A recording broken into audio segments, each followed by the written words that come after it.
December 1971. The Indian subcontinent is caught in the blanket of a war. West Pakistan has sent its military to crush a Bengali movement for freedom in East Pakistan, resulting in a large-scale genocide.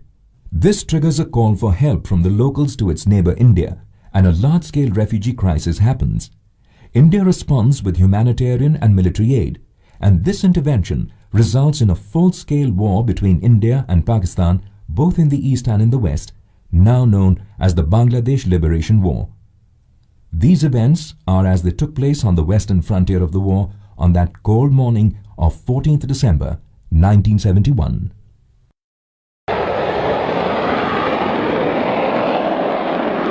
A formation of Pakistan Air Force F-86 Sabres takes off from Peshawar Air Force Base and heads east towards India. Their objective: dive into the Kashmir Valley, turn north, mount a bomb attack on Srinagar and escape back to Pakistan.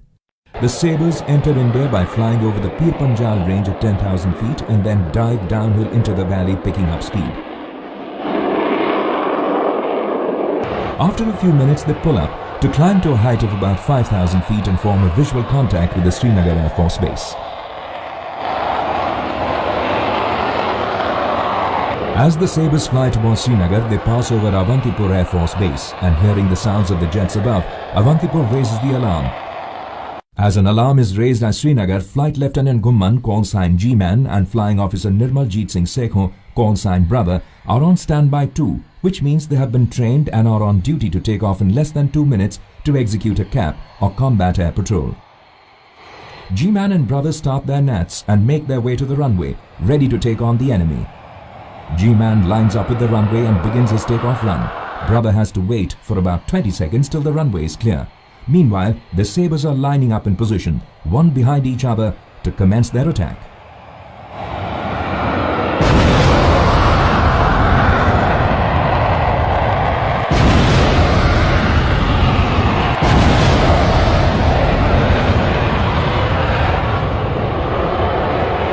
Sekhon immediately lines himself behind the two Sabres which just overshot him, and the chase begins. The Sabres, realizing they have a gnat on their tail, immediately do a hard brake left, and Sekhon follows them on the turn.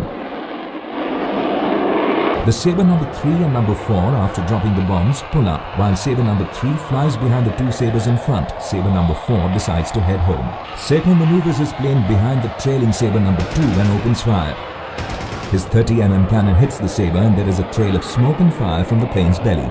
It shakes, descends, and decides to drop out of the fight and go home. Now Sekhon decides to go for the leader. Sabre number 3, taking advantage of his high-speed dive during the bombing run, picks up speed and quickly closes the gap between the gnat and itself. Sekhon dodges the bullets of his enemy while keeping behind the lead Sabre and not letting him out of his sight. The trailing Sabre shoots his gun empty, failing to take a hit on Sekhon, and with no more ammunition to last the battle, drops out and escapes away. Sekhon, now free from the danger behind him, levels, drops his tanks, and with fresh vigor goes after Sabre number 1.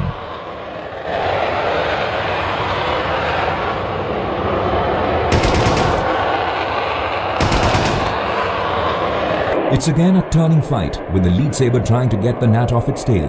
While Sekhon closes in on the distance, he brings in the lead Sabre in his kill zone.